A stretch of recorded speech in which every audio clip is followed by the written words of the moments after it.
Good afternoon, everyone. Thank you very much for joining. You will have joined with your cameras disabled and you should be joined muted as well. If you do have any questions, there will be an opportunity to unmute yourself and answer any questions at a given point in the showcase. So I'm going to get things started. My name is Catherine Holland-Heathers. I am the Innovation Lead for the Leadership Skills Foundation, and I'm pleased that you've all come to join us today and given up some of your evening to find out a little bit more about the STEM Leaders Programme. So we're going to look at empowering students through STEM leadership. There I am. So for those of you that might be new to us at the Leadership Skills Foundation, I've got we know leadership opportunities can help young people build the skill. There we go. I was going to say, I've got a video that's going to... The Leadership Skills Foundation. We know leadership opportunities can help young people build the skills they need to succeed, the qualities to lead, and the confidence to believe. Each of our Apologies for the echo.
Hello. Can I come in? Just on a Zoom call, maybe 20 minutes ago.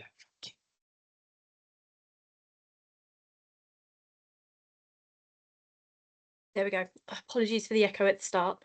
It started a little bit sooner than I expected, but it's a video there that fully explains who we are, what it is we do, what our purpose is. And like I say, we're very much about empowering young people to develop the leadership skills they need for the future. And again, sort of open up those opportunities and make that real world impact. So moving on for the agenda, what we're going to cover in the next sort of 25 minutes is looking at how the STEM leadership programs align with the latest curriculum priorities, looking at real stories of impact. So we've got one of our STEM Leaders Centres, we've got Aaron here who's joining us. I'll do a bit more of an intro to Aaron in a minute, and also a few top tips and a little insight into some sample activities we'll be sharing with you off the back of this webinar. So in terms of the curriculum education priorities, we're aware that the review has taken place, and there are 4 areas in which our entire leadership skills programs, if you like, impacts. But from a STEM perspective, we know that the program sort of strengthens communication and aligns well with the oracy skills. So looking at how it impacts on young people through that speaking, listening, and that confident communication. And then what your learners will do is then apply that through leading purposeful activities through the STEM Leaders Programme, either to their peers or to their younger students. The qualification programme are designed to develop transferable skills. So we're looking at problem solving, we're looking at teamwork, we're looking at self-management, we're looking at that self-belief, so about raising that resilience and that confidence as well. So our programs are built around these 5 essential skills, and it then gives those young people the opportunity through a range of different activities which they can decide upon themselves through personal passions, or can be supported with, linked to something that might already be going on in your organisation or within your school, to then go out and practice those and apply those when leading others. The programme itself promotes inclusivity, adaptive learning and leadership opportunities. We ensure that our leadership qualifications are fully inclusive, and we have processes and policies in place to support with reasonable adjustments and alternative evidence as well. Our qualifications are built on the PrEP principles. So, excuse me. So it's all about them getting that experiential learning, regardless of their ability or neurodivergent. So we support and encourage the inclusive practice to make sure that everyone can participate and lead successfully. And then, importantly, it enhances enrichment entitlement. So we know that probably about 70% of our programs are delivered in enrichment or after school. And with the recognition that enrichment is essential, not optional, our programs do give young people a structured and practical opportunity for them to develop those essential skills that they can then use across all areas of life. And as you saw in the video earlier, we've aligned those with the universal framework through Skills Builder, which is then evidenced at the end of their learner evidence record booklets as to where they are on that framework, which if your school or your organisation is familiar with Skills Builder and their framework, you'll know what sort of that level that means. So in terms of the STEM Leaders programme itself, it is underpinned by two nationally recognised qualifications, a level 1 in leadership skills and a level 2. It supports the building of transferable essential skills through a STEM lens, so using STEM activities to support that. It links to national skills agendas, like Skills Builder Universal Framework I've just mentioned. It looks to encourage students from 11 years upwards to build their interest in STEM subjects. And what's nice about these qualifications is that they are bite-sized and they are structured leadership development courses, which are then practically applied and assessed throughout the programme itself.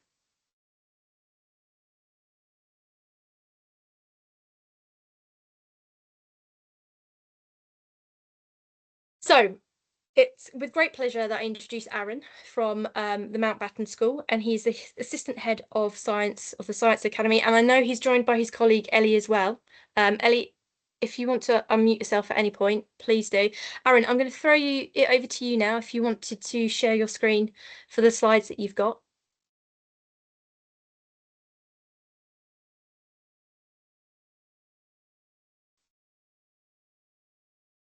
Sorry about that. I was just trying to figure out how to unmute again there.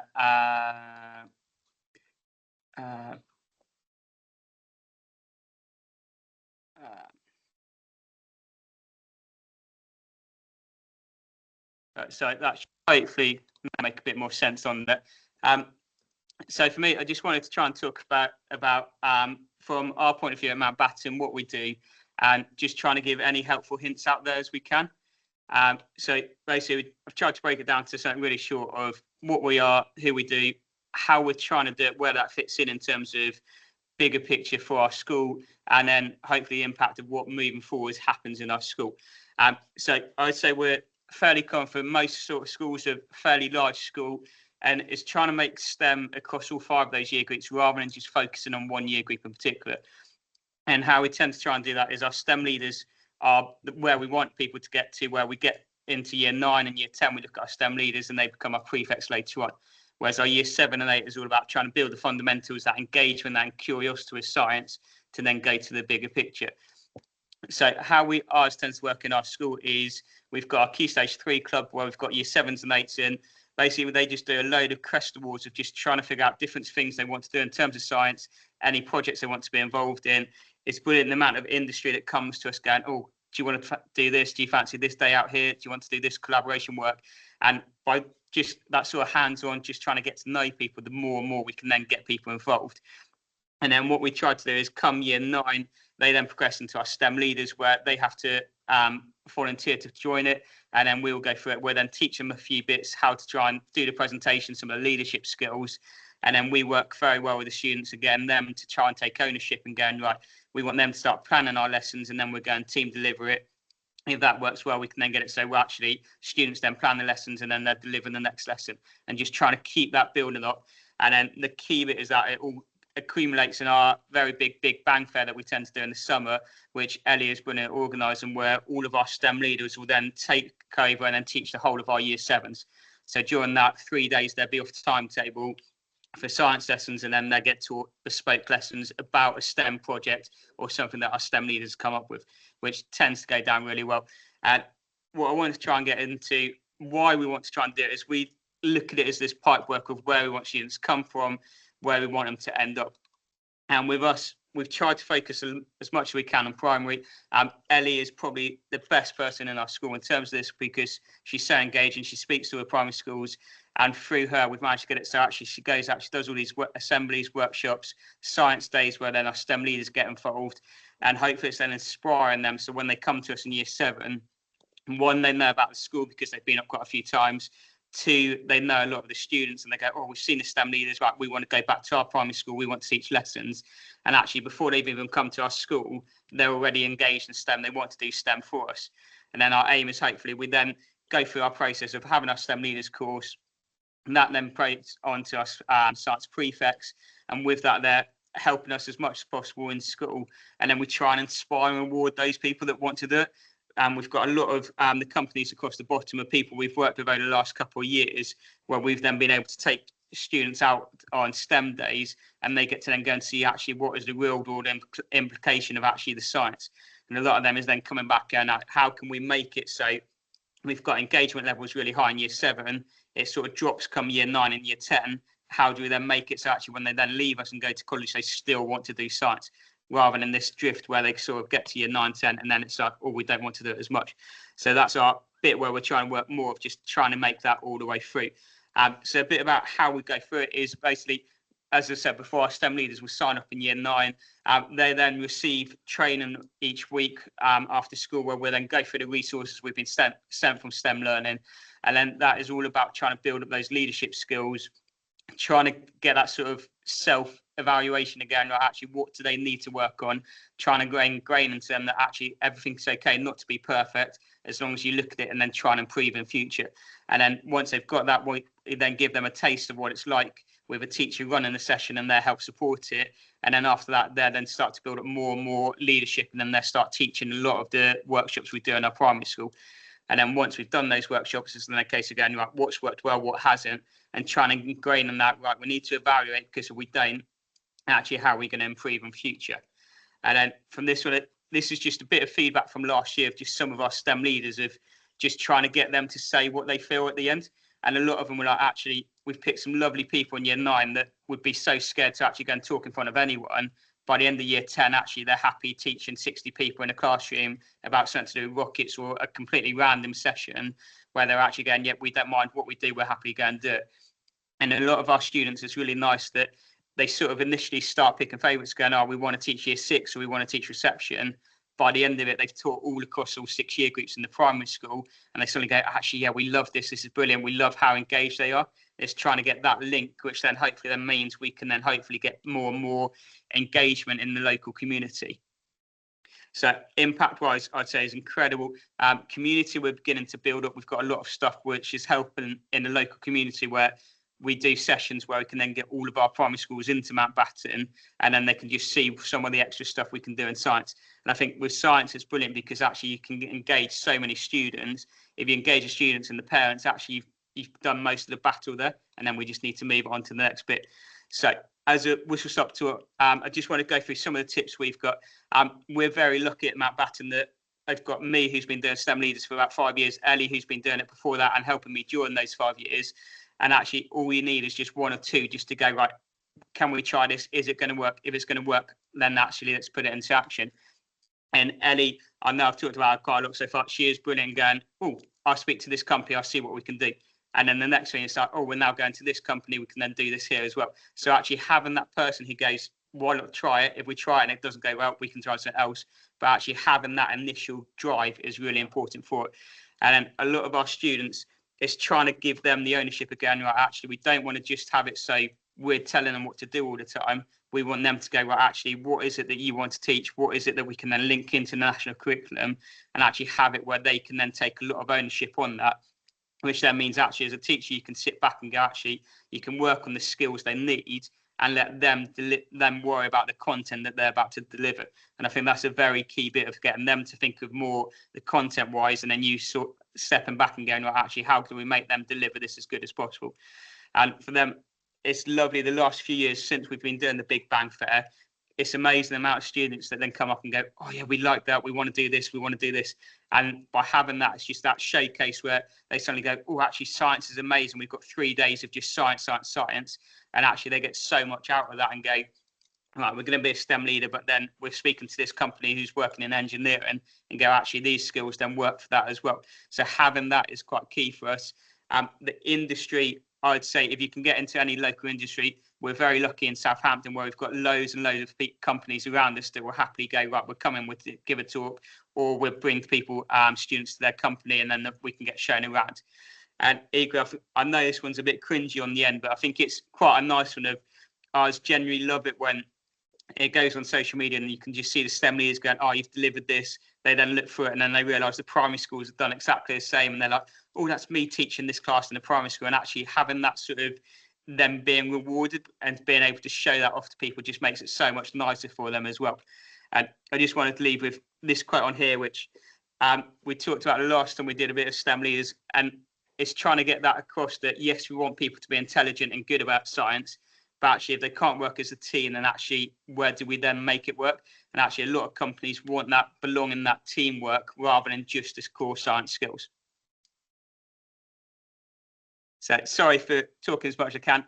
Catherine, are you happy if I pass back to you and then we can go through any questions or anything? Yeah, perfect. Thank you, Aaron. That was great. If anyone has any questions for Aaron, if you want to raise your hand and then we can ask you to unmute and ask those questions. Alternatively, you can use the chat as well.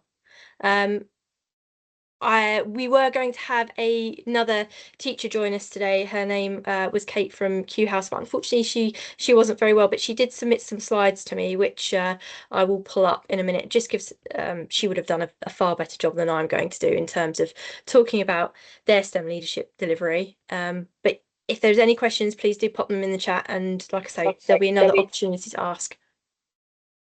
I'll just load this up.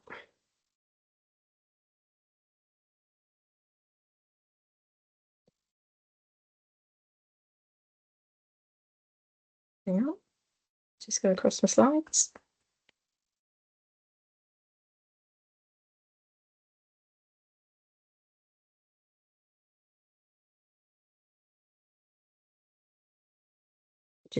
Just be bringing up the next slide now.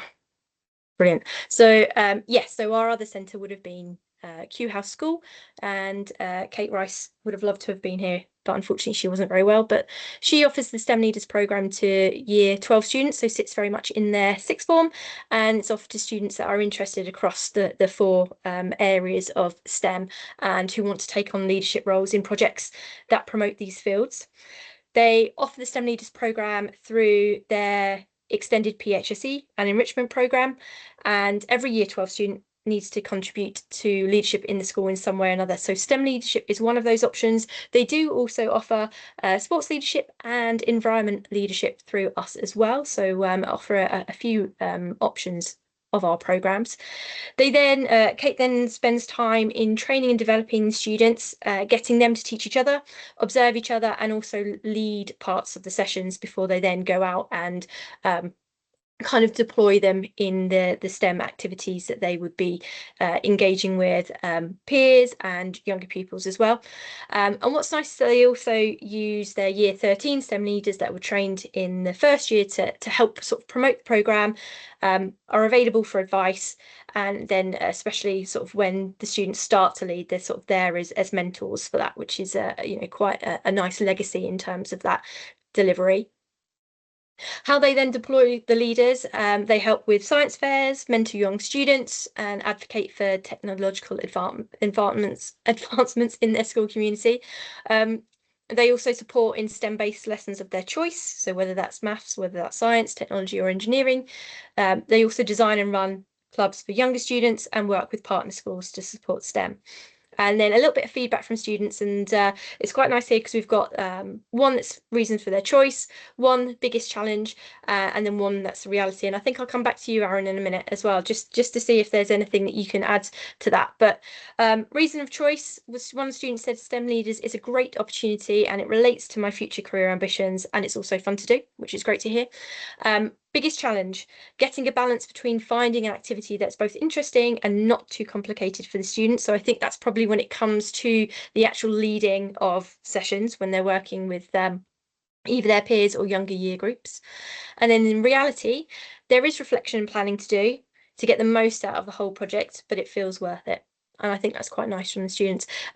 Aaron, is there anything that you hear from your students that kind of relates to any of those three kind of responses? I was going to say, I think the middle one's quite a key one, where initially you go, right, what do you want to do in terms of science? Back to there, oh, we want to do this reaction, we want to do chemistry, we want to make something go bang. And then you're there going, actually, how do you teach just an explosion happening, and trying to make them step back and go, actually, yes, you can do that as a hook, but you can't actually deliver a whole session on just one explosion you're doing in front, and trying to get them to see something where a lot of our stuff is in the primary school, and again, actually, health and safety in the primary school is a lot lower, lots higher, sorry, compared to ours. So actually, some of the stuff that they're doing all the time in our lessons, they can't do in a primary school. And I think our challenge is trying to get our STEM leaders to go, right, how can we make something that's safe, engaging, and isn't just a quick bang at the start and then just disappears from the lesson sort of thing. Yeah, I can imagine that's where the sort of enthusiasm and interest is. But you're right. I mean, there's a whole range of activities within sort of the tutorable resources that we provide for this. We've worked on a list of suggested leadership activities or roles in which leaders can perform. So I'll talk a little bit about that in a minute. Thanks, Aaron. So Aaron gave his top tips. These top tips have actually come from sort of my perspective in terms of how we would have these conversations with you if you were looking to introduce the STEM Leaders programme, either in next term or whether it's next academic year. My top tip at the beginning is establish the expectations of the course from the start with your learners. And the reason for that is that there is the blend of theory and practical. We don't dictate how you deliver.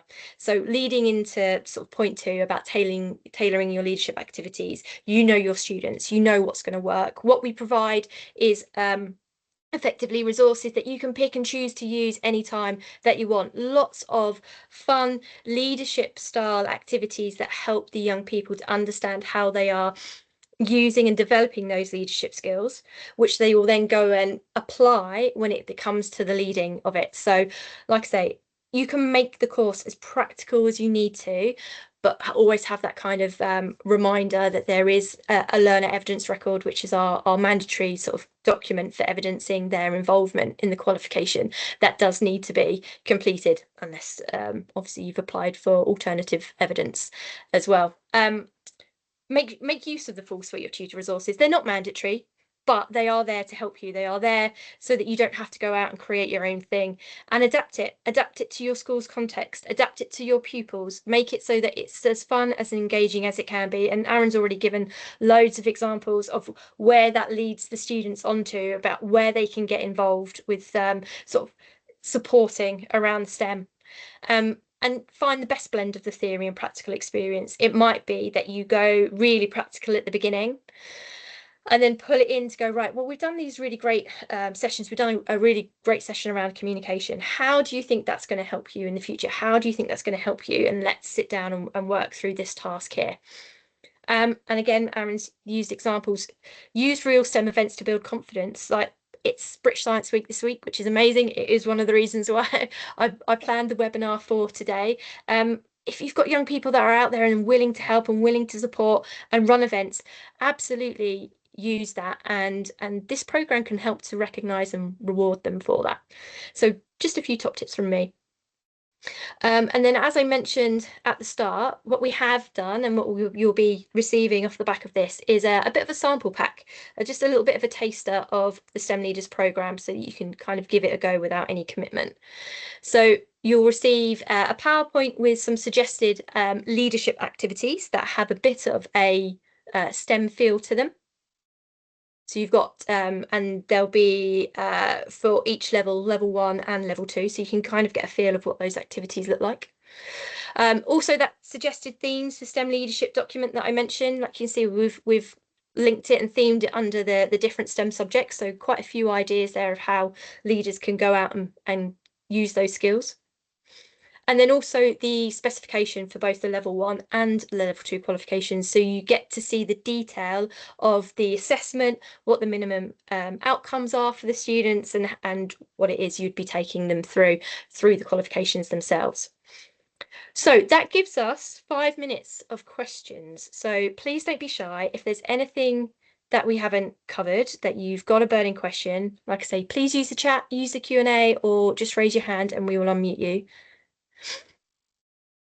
And they can be questions for me or they can be questions for Aaron.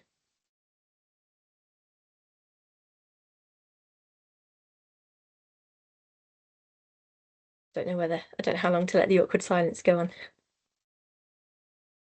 What I should say is that you'll be first thing tomorrow morning, you will have this recording of the webinar, you'll have the slides available, plus that taster pack as well. Please take the time to review. Please do share with colleagues if you've come along on behalf of someone. If you want to have a personalised conversation, absolutely open to that. You'll have my details to be able to do that, and a direct booking link into my calendar as well. So, this is just the start, and I hope that you've found this interesting in hearing about the programme, and perhaps, like I say, we can have further discussions as well. What I should say is that sort of to get you delivering, it would be great if you can share this with SLT if this is something that you're really keen to sort of set up. You can set up now. There are options to start delivering before the end of this academic year, or you might be looking to start in September. That's absolutely fine. There's a team here that will support you with any conversations that you might be having around getting set up. If you do, then we do have a sort of a limited time deal for you as you've attended the webinar today, and the details are on the screen there. And again, we can have conversations about helping you get set up for that. Ellie, I don't know if there's anything you want to add. I think Aaron did a great job, but I know that you sort of pioneered this. Oh yeah, thank you. Just something that might be of interest. I'm doing some work with the Royal Society of Biology, and they're really keen. So I've spoken to them about what you offer for the students and what we do. And we have for the last 3 years managed to get some grant money, so about £100 a year. We can use that to buy equipment and support primary schools with events. So it sort of ticks the box for STEM leaders, planning and delivering a session. So it's really powerful for them. But there's money that then covers any resources. If technicians have to do a little bit of work after school, it pays for that. And they're really keen, the Royal Society of Biology. It has to be biology themed, that's the only thing. So if anyone is interested, you feel free to share my email address, and applying for the grant is relatively straightforward. But it is something that it just fits together quite nicely and gives schools a bit of funds if they need it. So I'm not sure if that's any use for anyone, but no, it's really good to know. Thanks, Ellie. And I guess on that theme as well, talking about funding, this is a paid for qualification. I know there's other sort of offers out there, awards out there that can be accessed for free, but this does give young people that recognised qualification. The Blue Spot Foundation also could be another option as well, where you can apply for funding, which I believe is a relatively straightforward application process as well. It's worth checking out if you need, struggling for budget, which I appreciate a lot of schools are. Have a look and see what there is. But what we'll do is we'll call time on that. Thank you very much for attending. Aaron, Ellie, thank you very much for coming along and talking about what you do. It's been brilliant. And yeah, hopefully speak to you all soon.